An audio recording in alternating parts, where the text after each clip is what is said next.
अस्सलाम वालेकुम। मैं हूं मोमिना मेहरबान और आप देख रहे हैं मेरा चैनल पीरे कामिल।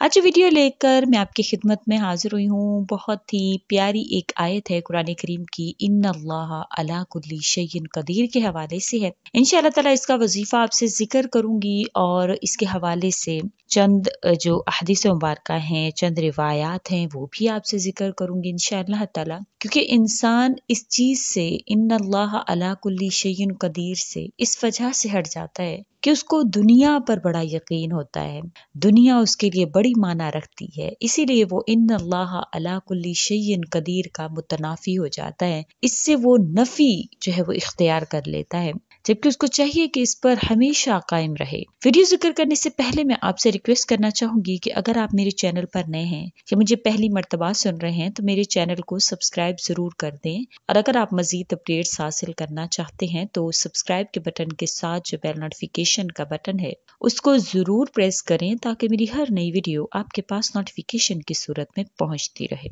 इन्नल्लाह अला कुल्ली शैइन कदीर, अल्लाह ताला बेशक हर चीज पर कादिर है। तो हज़रत साद बिन अबी वक़ास रजी अल्लाह तआला अन्हु हज़रत सुलेमान रजी अल्लाह तआला अन्हु की मिजाज पुरसी के लिए तशरीफ ले गए जबकि वो मरीज थे। हज़रत सुलेमान रजी अल्लाह तआला अन्हु रोने लगे। हज़रत साद रजी अल्लाह तआला अन्हु इनको तसल्ली देने लगे कि रोते क्यों हो, तुम तो वो खुश नसीब हो जिससे नबी करीम सल्लल्लाहु अलैहि वसल्लम राजी और खुश इस दुनिया से तशरीफ ले गए। सुलेमान रजी अल्लाह तआला अन्हु कहने लगे कि मैं मौत से घबरा कर नहीं रो रहा और ना ही दुनिया के हिर्स में रोता हूँ। दरअसल बात ये है कि नबी करीम सल्लल्लाहु अलैहि वसल्लम ने हमसे अहद लिया था कि दुनिया से इतना ही हिस्सा वसूल करना जितना कि एक सवार का ज़ादे सफर होता है, और मेरे गिर्द सांप बिच्छू यानी मालो असबाब जमा है। हालांकि इस वक्त इनके पास एक प्याला और एक लोटा ही था और लगन ये कि कुछ घर का सामान था। साद रजी अल्लाह तआला अन्हु ने कहा, अबू अब्दुल्ला हमें कोई नसीहत ही फरमा दीजिए। आपने फरमाया कि ए साद, जब कभी कोई इरादा करो तो अल्लाह को याद करो, कोई फैसला करो तो अल्लाह को याद करो, कोई कसम कहो तो पूरा करते वक्त अल्लाह को याद करो।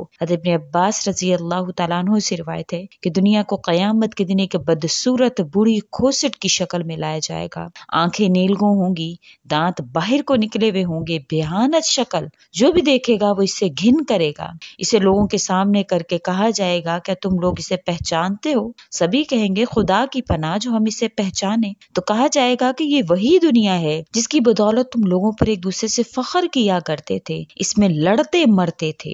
हज़रत फुज़ैल बिन अयाज रहमतुल्लाह अलैह से मनकूल है कि दुनिया कयामत के दिन इस तरह लाई जाएगी कि वो अपनी ज़ेबो ज़ीनत में टहलती हुई आएगी और अर्ज करेगी, अल्लाह तू मुझे अपने बेहतरीन बंदों का ठिकाना बना दे। अल्लाह ताला इरशाद फरमाएंगे कि मैं तुझे इनके लिए पसंद नहीं करता, तो बिल्कुल लायानी है, जा बिखर जा, गुबार बन जा। चुनाचा वो बिखरा हुआ गुबार बन जाएगी। आज हम कोशिश किस लिए कर रहे हैं? आज हम दुनिया में ऐसे गर्क हो गए हैं कि हमें अल्लाह की जात याद ही नहीं है।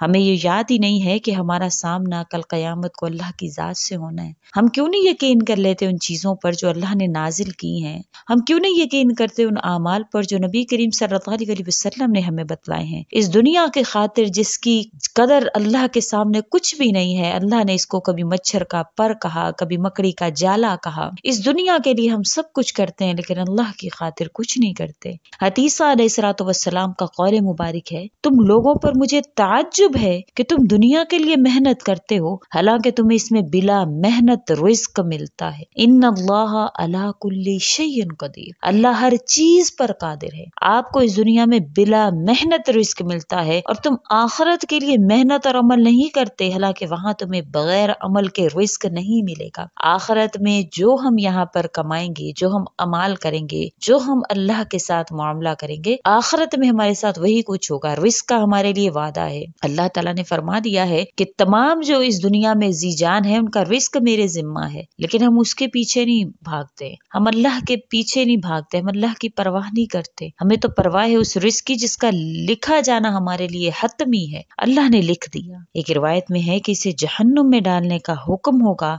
ए अल्लाह, मेरे चाहने वाले, मेरे पीछे लगने वाले कहाँ हैं? तो इन लोगों को भी मेरे साथ जोड़ दे, मेरे साथ इनको जहन्नुम में दाखिल फरमा। दुनिया तलब करने वाली भी है और مطلوب بھی ہے، ایسے ہی آخرت کسی کی طالب ہے اور کسی کی مطلوب۔ چنانچہ جو شخص آخرت کا طالب ہوتا ہے، دنیا اس کی طالب بن جاتی ہے۔ یعنی جو انسان اللہ پر توکل کرتا ہے، آخرت کے لیے محنت کرتا ہے، تو دنیا خود بخود اس کی طلب کرتی ہے، اس کے پیچھے پیچھے بھاگتی ہوئی آتی ہے۔ لیکن جو شخص دنیا کی طلب میں لگ جاتا ہے تو آخرت اس کی طلب میں لگ جاتی ہے، حتیٰ کہ موت اچانک سے اس کو دبکتی ہے، اچانک سے اس پر موت واقع ہو جاتی ہے۔ حضرت ابو عبیدہ اسیر حضور اقدس صلی اللہ علیہ وسلم کا ارشاد نقل فرماتے ہیں کہ جس شخص کے قلب میں دنیا سما جاتی ہے تو اس میں 3 چیزیں پیدا ہوتی ہیں۔ کیا آپ میں وہ چیزیں تو نہیں ہیں؟ غور کیجئے، ایسی مصروفیت اس کی زندگی میں پیدا ہوتی ہے کہ جس کی مشقت سے کبھی اس کو نجات نہیں ملتی، دن رات تھکتے ہیں، ہارتے ہیں، اس دنیا کے پیچھے ایسے تھکے ہوئے ہیں کہ مشقت ہی مشقت ہے۔ لیکن جو اللہ کے لیے اللہ کی خاطر جیتا ہے، جو اس بات پر یقین رکھتا ہے کہ ان اللہ علی کل شیء قدیر، تو ایسے شخص کو مشقت کرنے کی ضرورت نہیں پڑتی ہے، اللہ تعالیٰ خود بخود ہر چیز اس کے قدموں میں ڈھیر کرتے ہیں۔ دوسرے نمبر پر آپ صلی اللہ علیہ وسلم نے فرمایا کہ ایسی امیدیں اس کے ساتھ ہوتی ہیں کہ جس کی کوئی انتہا ہی نہیں ہے، ایسی ہرس اس کے ساتھ ہو جاتی ہے جس کا کبھی بھی خاتمہ نہیں ہوتا۔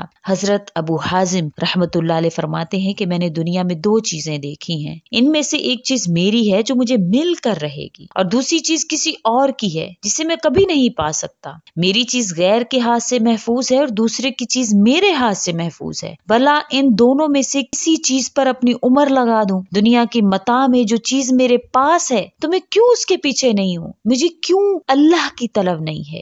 مجھے اس چیز کی طلب سے اللہ بچائے، ایسا نہ ہو کہ موت اچانک سے آ کر مجھے اچک لے، میں اس سے پہلے ختم ہو جاؤں۔ اسی طرح سے کہ میں اس چیز کے پیچھے بھاگتے بھاگتے جو اللہ نے دوسرے کے لیے لکھ دی ہے۔ تو اگر آپ کے دل میں یہ یقین ہے ان اللہ علی کل شیء قدیر، میرا رب ہر چیز پر قادر ہے، تو انشاءاللہ تعالیٰ آپ کو کسی بھی چیز کا جو ہے وہ اللہ تعالیٰ محتاج نہیں بنائیں گے، ہر چیز آپ کے قدموں میں ڈھیر کر دیں گے۔ جیسے کہ نبی کریم صلی اللہ علیہ وسلم نے فرمایا جو آخرت کا طالب ہوتا ہے تو دنیا خود بخود اس کی طالب بن جاتی ہے۔ تو آپ نے ان اللہ علی کل شیء قدیر کو اپنے دل میں رکھنا ہے، روزانہ کی بنا پر آپ نے ایک تسبیح ان اللہ علی کل شیء قدیر کی اس بنیاد پر کرنی ہے کہ میرا اللہ ہر چیز پر قادر ہے۔ یا اللہ پاک، میں آخرت کی طلب کرتا ہوں، میں تیری طلب کرتا ہوں، تو اس دنیا کو میرا طالب بنا، میرے آگے ڈھیر کر دے۔ آپ دیکھیے گا انشاءاللہ تعالیٰ اللہ کو جب اس ہر وقت آپ یاد رکھیں گے، ہر مقام پر آپ ان اللہ علی کل شیء قدیر کو یاد رکھیں گے، تو اللہ تعالیٰ آپ پر ایسے مہربان ہوں گے کہ انشاءاللہ یہ دنیا کی زیب و زینت آپ کے پاؤں میں ہوگی، آپ کے پاؤں کی دھول ہوگی۔ آپ ضرور اس پر عمل کیجیے گا، ان تمام باتوں کو غور اور توجہ سے سنتے ہوئے اپنے ذہن میں محفوظ کر لیا کریں۔ یہ بڑی پیاری باتیں ہیں، احادیث مبارکہ سے ہیں، صحابہ کرام کی باتیں ہیں، تو اس کو اپنے ذہن میں محفوظ کیا کریں۔ امید کرتی ہوں آپ کو میری یہ ویڈیو اچھی لگی ہوگی۔ اگر اچھی لگی ہے تو لائک کیجیے، شیئر کیجیے اور میرے چینل کو سبسکرائب بھی ضرور کر دیں۔ اسی کے ساتھ اجازت چاہوں گی، وآخر الدعوانا ان الحمد للہ رب العالمین۔ اللہ حافظ۔